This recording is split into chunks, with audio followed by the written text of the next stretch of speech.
अस्सलाम वालेकुम। डॉक्टर दुरे कामिल काशिफ। आपको एक छोटी सी टिप दूंगा मेडिसिन के हवाले से। जो आजकल के मौसम की सूरत हाल चल रही है, जिसमें नाक का बहना, छींकें आना और नाक से पतले पानी का खराज होना।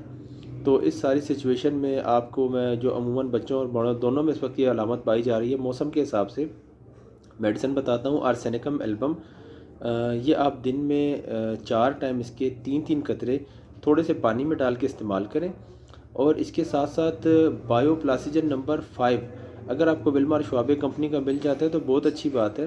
और अगर आपको विल्मार शुआबे कंपनी का बायोप्लासिजन नंबर नहीं मिलता तो आप पाकिस्तानी ब्रूक्स कंपनी का बायो कम्बिनेशन नंबर 5 भी इस्तेमाल कर सकते हैं। 4-4 गोलियां दिन में 4 टाइम इस्तेमाल करें। और मज़ीद किसी भी किस्म की कोई इन्फॉर्मेशन चाहिए हो तो आप मुझसे बिला झिझक मेरे जो नीचे दिया गया नंबर है इस पर आप रब्ता कर सकते हैं। शुक्रिया। अस्सलाम वालेकुम।